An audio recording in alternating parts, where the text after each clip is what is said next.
भाई सीधा मुकाबला था कांग्रेस में और बीजेपी में। जितने भी और दल थे पूरे देश के अंदर, उन्होंने कहा भाई इनका सीधा गुड़न दो, इनको सीधा बढ़न दो। सीधी लड़ाई के अंदर भी अगर कांग्रेस नहीं हरा सकती बीजेपी ने, तो इसका मतलब बीजेपी को हराना अब कांग्रेस के बस की बात नहीं है। सारे हरियाणा में ये चर्चा आज के दिन में है कि भाई कांग्रेस के बस की नहीं रह रही, इनको नहीं हरा सकती, ये तो आपस में लड़न में लगे रहे। हम ये कह रहे हैं, हमने दिल्ली में दो बार हराई है।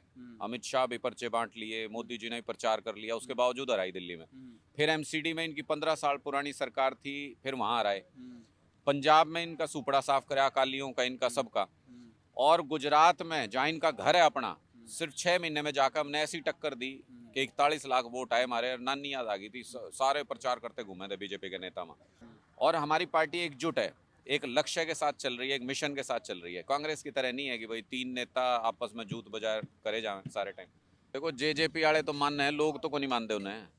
लोगों ने जो सोच के उनको वोट दिया था, लोगों ने किस लिए, वो ये कहते थे भाई बीजेपी किसानों के खिलाफ पार्टी है, हमें वोट दे दो। तो लोगों ने इसलिए वोट दिया था भाई बीजेपी के खिलाफ वोट देना चाहते, जेजेपी दे दिया, जाकर उनकी गोद में बैठ गए। इसीलिए अब गांव गांव के अंदर इससे बुरा हाल नहीं हो सकता किसी पार्टी का जो जेजेपी का आज के दिन में।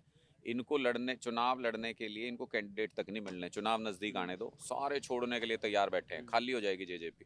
और जो इनके कैंडिडेट आएंगे, मैं आज बता रहा हूँ, जेजेपी के कैंडिडेट, इनेलो के कैंडिडेट, बीजेपी के दफ्तर में लिस्ट बनेगी, वो कैंडिडेट आएंगे इनके बीजेपी को मदद करने के लिए। जहां जो कैंडिडेट चाहिए होगा, ये दोनों पार्टियां वो कैंडिडेट देंगी। बीजेपी के स्टाम्प कैंडिडेट आने इनकी लिस्ट, इनकी उसमें लिस्ट में।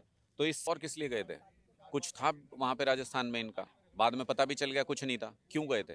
बीजेपी के इशारे पे गए थे। किन किन सीटों पे कैंडिडेट दिए पता है सबको, बीजेपी के इशारे पे गए थे।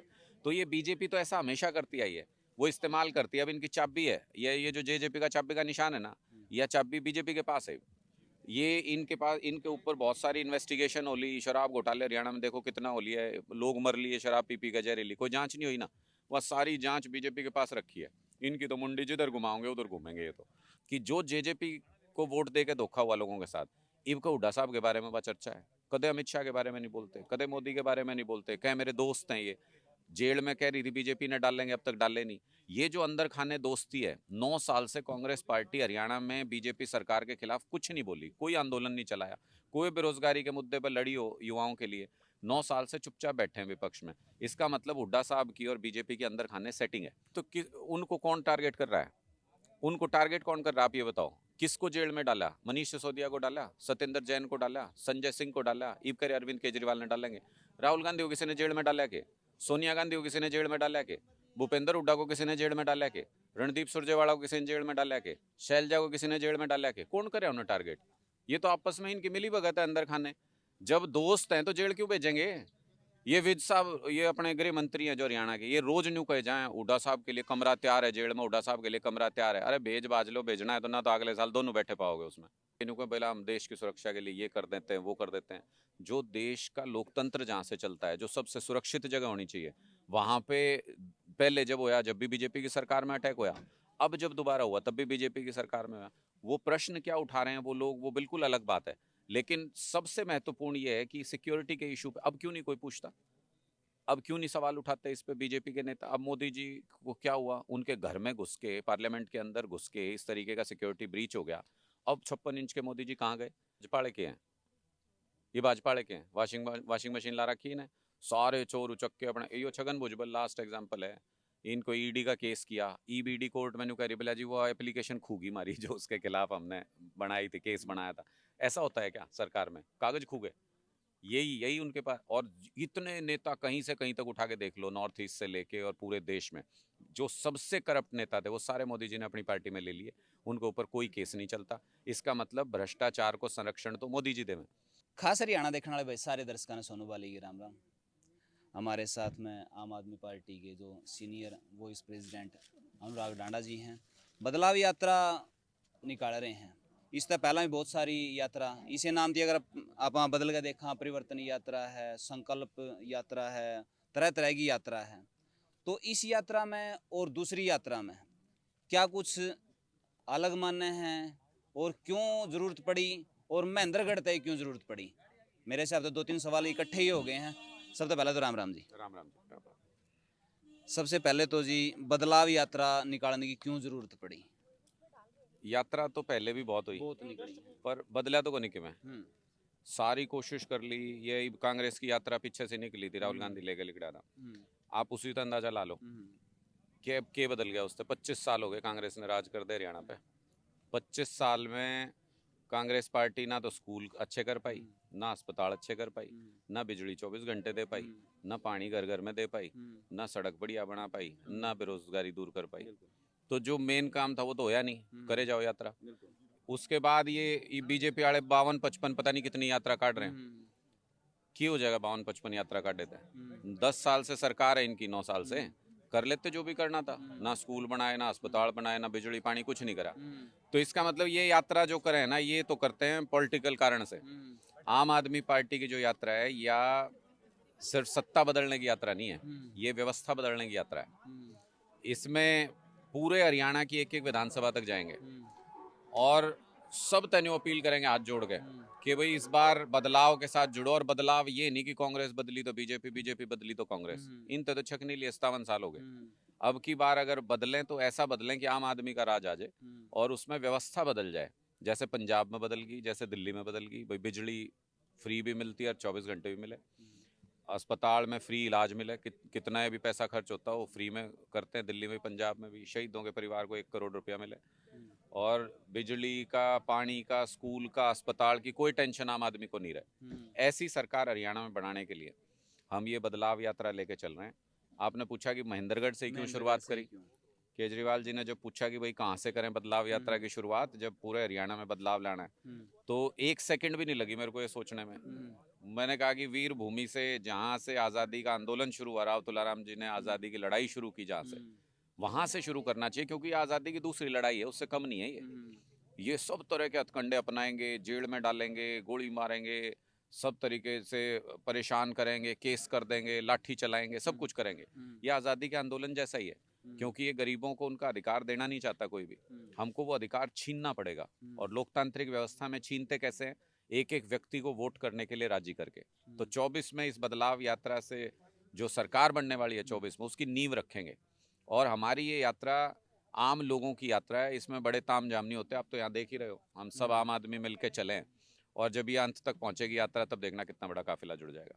अभी रिसेंटली 3-4 स्टेटों के चुनाव थे, जिसमें 3 में बीजेपी ने अपनी जो सत्ता है वो हासिल करी है। तो कहीं ना कहीं हरियाणा में भी इस चीज़ की फिर पॉजिटिविटी नहीं निकल का आएगी इनके लिए। देखो, उससे तो और ज़्यादा क्लियर हो गया। मैं तो यूँ नहीं मानता कि भाई बीजेपी की जीत है। या मैं तो इसे नहीं मानूं भाई कांग्रेस की लीडरशिप की, कांग्रेस के संगठन की, कांग्रेस की नीतियों की हार है। या भाई सीधा मुकाबला था कांग्रेस में और बीजेपी में। जितने भी और दल थे पूरे देश के अंदर, उन्होंने कहा भाई सीधा गुड़न दो इनको, सीधा बेड़न दो। सीधी लड़ाई के अंदर भी अगर कांग्रेस नहीं हरा सकती बीजेपी ने, तो इसका मतलब बीजेपी को हराना अब कांग्रेस के बस की बात नहीं है।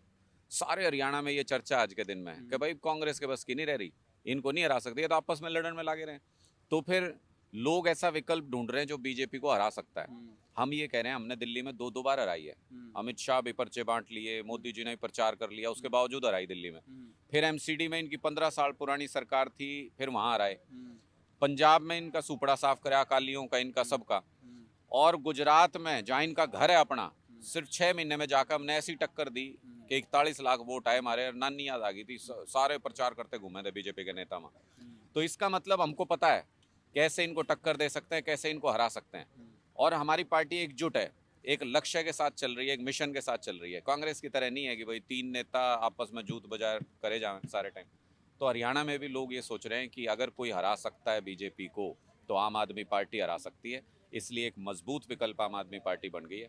सारे लोग जो बीजेपी को हराना चाहते हैं, जो पिछले 9 साल से परेशान है बीजेपी से, वो सारे आम आदमी पार्टी के साथ जुड़ रहे हैं धीरे धीरे। तो एक जेजेपी वाले भी अपने आप को कहीं ना कहीं मानना है कि भाई ऊपर तो मोदी ने मानना है और हरियाणा में है मुख्यमंत्री दुष्यंत आना चाहिए, इस चीज़ का भी। देखो, जेजेपी वाले तो मानना है, लोग तो को नहीं मानते उन्हें। लोगों ने जो सोच के उनको वोट दिया था, लोगों ने किस लिए, वो ये कहते थे भाई बीजेपी किसानों के खिलाफ पार्टी है, हमें वोट दे दो। तो लोगों ने इसलिए वोट दिया था भाई बीजेपी के खिलाफ वोट देना चाहते, जेजेपी दे दिया, जाकर उनकी गोद में बैठ गए। इसीलिए अब गांव गांव के अंदर इससे बुरा हाल नहीं हो सकता किसी पार्टी का जो जेजेपी का आज के दिन में। इनको चुनाव लड़ने के लिए इनको कैंडिडेट तक नहीं मिलने, चुनाव नजदीक आने दो, सारे छोड़ने के लिए तैयार बैठे हैं, खाली हो जाएगी जेजेपी। और जो इनके कैंडिडेट आएंगे, मैं आज बता रहा हूँ, जेजेपी के कैंडिडेट, इनेलो के कैंडिडेट, बीजेपी के दफ्तर में लिस्ट बनेगी, वो कैंडिडेट आएंगे इनके, बीजेपी को मदद करने के लिए जहां जो कैंडिडेट चाहिए होगा, ये दोनों पार्टियां वो कैंडिडेट देंगी। बीजेपी के स्टाम्प कैंडिडेट आने इनकी लिस्ट, इनकी उसमें लिस्ट में। तो इससे साफ पता चलता है कि भाई अब सीधी आर पार की लड़ाई हरियाणा के अंदर होनी है। तो जो हरियाणा जो राजस्थान में जेजेपी गई थी, फिर क्या वो बीजेपी का इशारा पर गई थी? तो और किस लिए गए थे? कुछ था वहां पे राजस्थान में इनका, बाद में पता भी चल गया कुछ नहीं था। क्यों गए थे? बीजेपी के इशारे पे गए थे। किन किन सीटों पे कैंडिडेट दिए पता है सबको, बीजेपी के इशारे पे गए थे। तो ये बीजेपी तो ऐसा हमेशा करती आई है, वो इस्तेमाल करती है। अब इनकी चाबी है, ये जो जेजेपी का चाबी का निशान है ना, यह चाबी बीजेपी के पास है। ये इनके पास, इनके ऊपर बहुत सारी इन्वेस्टिगेशन हो ली, शराब घोटाले हरियाणा में देखो कितना हो लिया है, लोग मर लिए शराब पी पी के जहरीली, कोई जांच नहीं हुई ना, वह सारी जांच बीजेपी के पास रखी है।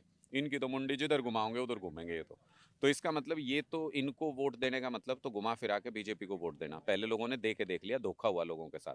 और इस बार गांव गांव में ये चर्चा है कि जो जेजेपी को वोट दे के धोखा हुआ लोगों के साथ, इब को हुड्डा साहब के बारे में बात चर्चा है। कदे अमित शाह के बारे में नहीं बोलते, कदे मोदी के बारे में नहीं बोलते, कह मेरे दोस्त हैं ये, जेल में कह रही थी बीजेपी ने डालेंगे, अब तक डाले नहीं। ये जो अंदर खाने दोस्ती है, 9 साल से कांग्रेस पार्टी हरियाणा में बीजेपी सरकार के खिलाफ कुछ नहीं बोली, कोई आंदोलन नहीं चलाया, कोई बेरोजगारी के मुद्दे पर लड़ी हो युवाओं के लिए, 9 साल से चुपचाप बैठे हैं विपक्ष में। इसका मतलब हुड्डा साहब की और बीजेपी के अंदर खाने सेटिंग है। कांग्रेस वाले यह बात कमें है कि जब हम इतने दिन हो गए सत्ता ते बाहर, हाँ उसके बाद में भी हमारे वो टारगेट कराया जाएगा, कहीं ना कहीं इन फ्यूचर फिर हमारा ज्यादा खतरा महसूस कर रहे नहीं हैं। तो उनको कौन टारगेट कर रहा है? उनको टारगेट कौन कर रहा है आप ये बताओ? किसको जेल में डाला? मनीष सिसोदिया को डाला, सत्येंद्र जैन को डाला, संजय सिंह को डाला, ईब अरविंद केजरीवाल ने डालेंगे। राहुल गांधी को किसी ने जेल में डाला के? सोनिया गांधी को किसी ने जेल में डाला के? भूपेंद्र हुड्डा को किसी ने जेल में डाला के? रणदीप सुरजेवाला को किसी ने जेल में डाला के? शैलजा को किसी ने जेल में डाला के? कौन करे उन्हें टारगेट? ये तो आपस में इनकी मिली भगत है अंदर खाने। जब दोस्त हैं तो जेल क्यों भेजेंगे? ये विद साहब, ये अपने गृह मंत्री हैं जो हरियाणा के, ये रोज न्यू कहे जाएं हुड्डा साहब के लिए कमरा तैयार है जेल में, हुड्डा साहब के लिए कमरा तैयार है। अरे भेज बाज लो, भेजना है तो ना तो अगले साल दोनों बैठे पाओगे उसमें।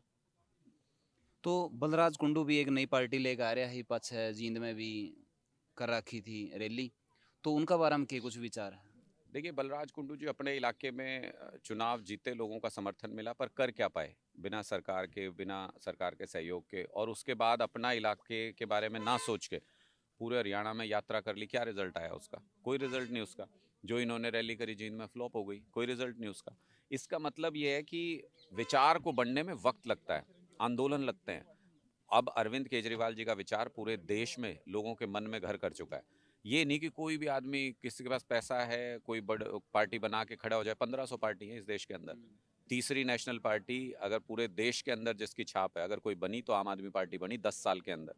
ये जेजेपी ने 5 साल हुए हैं, ऊपर भी चली गई, डूब भी गई। और आम आदमी पार्टी ने उसके दुगने 10 साल हुए हैं। देख लो आम आदमी पार्टी कहाँ पहुंच गई, नेशनल पार्टी बन गई, 2 स्टेट में सरकार चला रहे हैं, 2 और स्टेट में विधायक हैं हमारे, हर स्टेट में संगठन बनने लग रहा है। हरियाणा के अंदर तीसरी सरकार बनाएंगे। ये आम आदमी पार्टी 10 साल के अंदर करके दिखा दिया। संसद में एक प्रकरण होया है, तो अनुराग डांडा की कुछ स्टैंड ले में क्या कुछ मानना है? देखो मेरे को तो लगता है ये संसद पर अटैक बीजेपी के टाइम में क्यों है बताओ? वैसे तो ये नहीं कहूँ पहले हम देश की सुरक्षा के लिए ये कर देते हैं, वो कर देते हैं। जो देश का लोकतंत्र जहाँ से चलता है, जो सबसे सुरक्षित जगह होनी चाहिए, वहाँ पे पहले जब होया, जब भी बीजेपी की सरकार में अटैक होया, अब जब दोबारा हुआ तब भी बीजेपी की सरकार में हुआ। वो प्रश्न क्या उठा रहे हैं वो लोग, वो बिल्कुल अलग बात है। लेकिन सबसे महत्वपूर्ण ये है कि सिक्योरिटी के इशू पे अब क्यों नहीं कोई पूछता? अब क्यों नहीं सवाल उठाते इस पे बीजेपी के नेता? अब मोदी जी को क्या हुआ, उनके घर में घुस के, पार्लियामेंट के अंदर घुस के इस तरीके का सिक्योरिटी ब्रीच हो गया। अब 56 इंच के मोदी जी कहाँ गए? तो ये सारा प्रोपेगेंडा करते हैं, इन्होंने गुमराह कर रखा है देश को। और उस प्रोपेगेंडा को अगर कोई खत्म कर सकता है आम आदमी के मुद्दे उठा के, तो वो अरविंद केजरीवाल है। इसलिए इनको लगता है कि भाई इसने खत्म करो, सबसे पहले इसको जेल में डालो। तो ये अरविंद केजरीवाल के पीछे ही इसलिए पड़े हैं बीजेपी वाले, क्योंकि इनको लगता है कि इसको खत्म किए बिना बीजेपी को बचा नहीं सकते। ये आने वाले समय में बीजेपी का सुपड़ा साफ आम आदमी पार्टी करेगी। तो इस टाइम पे आम आदमी पार्टी कितना के कुछ मान रही है कि विधानसभा चुनाव में और लोकसभा चुनाव में क्या कुछ रहने वाला देखो तैयारी तो हम 10 की 10 लोकसभा सीट पे कर रहे हैं और 90 की 90 विधानसभा सीटों पे कर रहे हैं। एक एक गांव के अंदर हमने 21-21 मेंबर की कमेटी बना दी। है? इससे बड़ा कोई संगठन ना बीजेपी के पास है हरियाणा में, ना कांग्रेस के पास है हरियाणा में। और ये जो संगठन बनाना, ऐसे नहीं कि गांव में 21 मेंबर की कमेटी बना दी तो ऐसे ही बन जाती है। जब लोग जुड़ना चाहते हैं तभी बनती है। इन सारी किसी भी पॉलिटिकल पार्टी को चैलेंज करता हूँ, हमारे साथ मंच पे खड़े हो जाएं, ये कांग्रेस बीजेपी वाले, कोई गांव का नाम बोल देना आप, मैं अपने 21 मेंबर्स के नाम बताऊंगा उसमें, और ये अपने 21 मेंबर के नाम बता नहीं पाएंगे, ना बीजेपी बता पाएगी ना कांग्रेस बता पाएगी। हर गांव में किसी का संगठन होता नहीं। आम आदमी पार्टी की विचारधारा अब एक एक आदमी तक पहुंच चुकी, इसलिए हमारे संगठन बन रहे हैं, हर बूथ के ऊपर हमारा बंदा है इस टाइम पे। तो इसलिए तैयारी तो हम मजबूत कर रहे हैं। लोकसभा चुनाव में ऊपर ये तय हुआ है कि सबको मिलके इसकी तानाशाही तोड़नी है मोदी जी की। ये संविधान खत्म करना चाहता है। अभी चुनाव आयोग देखो, इसने अब कानून बना लिया कि भाई हम अपने हिसाब से बनाएंगे चुनाव आयोग, तो उससे तो देश में लोकतंत्र को खतरा पैदा हो जाएगा। तो इसलिए ये तानाशाही के खिलाफ अब सारे एकजुट होकर लोकसभा चुनाव में लड़ने की तैयारी कर रहे हैं। जो भी सीट शेयरिंग फार्मूला होगा, जो भी चर्चा होगी, वो बताएगी हमारी पार्टी हाईकमान, तो उसमें जाएंगे। विधानसभा के बारे में हमने पहले ही क्लियर कर दिया कि 90 की 90 विधानसभा सीटों पे कोई किसी से गठबंधन नहीं, छोटी पार्टी बड़ी पार्टी कुछ नहीं, 90 की 90 विधानसभा सीटों पे आम आदमी पार्टी अपने दम पे, अपने सिंबल पे चुनाव लड़ेगी और एक तरफा बहुमत की सरकार बनाएंगे, जैसे पंजाब में और दिल्ली में बनाएगी। तो साथ में भाजपा वाले एक बात और कमें है कि जिन लोगों को कुछ दिन पहले केजरीवाल जी चोर कहे कर दे, लुटेरे कहे कर दे, आज संगठन बना कर ना हुए, उनके साथी कैसे बन गए? ये भाजपा के हैं, ये भाजपा के हैं। वाशिंग मशीन ला रखी है ना, सारे चोर उचक्के अपने, यो छगन भुजबल लास्ट एग्जाम्पल है। इनको ईडी का केस किया, ईबीडी कोर्ट में कह रिबला जी वो एप्लीकेशन खूगी मारी जो उसके खिलाफ हमने बनाई थी, केस बनाया था। ऐसा होता है क्या सरकार में, कागज खूगे? यही यही उनके पास। और इतने नेता कहीं से कहीं तक उठा के देख लो, नॉर्थ ईस्ट से लेके और पूरे देश में जो सबसे करप्ट नेता थे वो सारे मोदी जी ने अपनी पार्टी में ले लिए। उनके ऊपर कोई केस नहीं चलता। इसका मतलब भ्रष्टाचार को संरक्षण तो मोदी जी देवे और बाकी लोगों को भ्रष्टाचारी बताते हैं। सबसे बड़ी चीज लोकतंत्र में लोकतंत्र और संविधान होता है। जब लोकतंत्र होगा ना, तो चाहे भ्रष्टाचारी है, चाहे बिना भ्रष्टाचारी है, चाहे कोई लड़ सके इलेक्शन, चाहे नहीं लड़ सके, सारी पार्टी तभी होंगी। लोकतंत्र ही खत्म हो गया तो सारी पार्टी खत्म, लोकतंत्र खत्म, तानाशाही आ जाएगी। फिर भ्रष्टाचार हो नहीं हो, जवाबदेही किसकी रहेगी? लोकतंत्र में जवाबदेही तो है, 5 साल बाद लोग पूछते तो हैं। उस लोकतंत्र को बचाने के लिए ये लड़ाई लड़ रहे हैं। बाकी सारी चीजें इसके बाद आती हैं। सबसे पहली चीज संविधान और लोकतंत्र को बचाना है। तो इस टाइम पे जैसे ही ये चुनाव हुए हैं 4 स्टेट के, तो कह रहे हैं कि लोकसभा और विधानसभा इकट्ठे होंगे, तो अनुराग डांडा क्या सोचा है कि होने चाहिए, अलग अलग होने ये तो चाहिए? बीजेपी में दम होना चाहिए। करा लो इकट्ठे, खुली चुनौती है, करा लो इकट्ठे। हरियाणा में लोकसभा में भी गुद्दी लगाओगे और विधानसभा के अंदर भी गुद्दी लगेगी भारतीय जनता पार्टी की। ये तो उनको देखना है कि खट्टर साहब ने 9 साल में इतना कबाड़ा कर दिया प्रदेश का। मोदी जी रिस्क ले सकते हैं क्या साथ में चुनाव कराने का? ये तो मोदी जी को देखना है। तो जो रोड मैप है वो गांव से होकर निकलेगा, कितना लंबा निकलेगा, क्या कुछ जो बदलाव यात्रा करेगा? देखो, 10 दिन में ये पूरी बदलाव यात्रा खत्म करेंगे। एक दिन में 2 विधानसभा 3 विधानसभा कवर कर रहे हैं। गांव से होके भी जाती है यात्रा, और जो उस विधानसभा का सबसे प्रमुख मार्केट होता है, उस मार्केट के अंदर पदयात्रा निकालते हैं। तो पूरे हरियाणा के अंदर अलख जगाने का अभियान है ये। जब ये बदलाव यात्रा पूरी हो जाएगी, उसके बाद एक ज़बरदस्त रैली करेंगे पूरे हरियाणा की मिला करके। और ऐसी रैली हरियाणा के इतिहास में गिनी चुनी हुई होंगी, ऐसी रैली करेंगे। उसके बाद से आपको अपने आप ही पता चल जाएगा कि हरियाणा में किसकी सरकार आने वाली है। तो कुछ मैसेज देना चाहते हो पब्लिक? मैं तो सबको यही कहना चाहता हूँ, हमने 57 साल इंतज़ार करके देख लिया। किसी ने आपके बच्चों के लिए स्कूल, अस्पताल, बिजली, पानी का इंतज़ाम नहीं किया, रोज़गार का इंतज़ाम नहीं किया। किसी ने भी वो काम नहीं किए जो आप चाहते थे। अब पहली बार आम आदमी की सरकार आने का मौका है 2024 में। हम बहुत गंभीरता से हरियाणा का चुनाव लड़ रहे हैं। केजरीवाल जी घोषणा करके गए कि तीसरी सरकार आम आदमी पार्टी की हरियाणा के अंदर बनेगी। और मैं तो उससे भी आगे बढ़ के ये कहता हूँ कि जब मोदी जी गुजरात में जब बड़े नेता बन रहे थे, देश के प्रधानमंत्री बनने की तरफ बढ़ रहे थे, तो सारा गुजरात उनके पीछे खड़ा हो गया था। क्यों? क्योंकि गुजरात का आदमी प्रधानमंत्री बनने जा रहा था। मैं हरियाणा के लोगों से अपील करता हूँ, हरियाणा का एक व्यक्ति जिसने पूरी दुनिया में इस वक्त तहलका मचा रखा है, जिसने पूरे देश में नाम कमा रखा है, अरविंद केजरीवाल, वो इस देश के प्रधानमंत्री बनने की तरफ बढ़ रहे हैं। और ये उसको ख़त्म करना चाहते हैं, उनको जेल में डालना चाहते हैं। अगर अपने बच्चे को बचाना चाहते हो, अगर अपने बच्चे को प्रधानमंत्री पद पे बैठते हुए देखना चाहते हो हरियाणा के एक व्यक्ति को, तो फिर सबको उसके पीछे खड़ा होना पड़ेगा। सबको पूरी ताकत से अरविंद केजरीवाल का साथ देना पड़ेगा। तो अनुराग डांडा जी की बात आपने किसी के कुछ लागे हैं, क्या कितने सहमत हो आप विचारों तय, नीचे कमेंट बॉक्स में आपने ज़रूर बताना है। अगर आपने लगा है कि ये विचार दूसरों तक भी आपने साझे करने चाहिए, तो आप इस वीडियो की शेयर भी कर सको। मिला किसी नेक्स्ट वीडियो में, तब तक के लिए जय हिंद, वंदे मातरम, जय जवान जय किसान।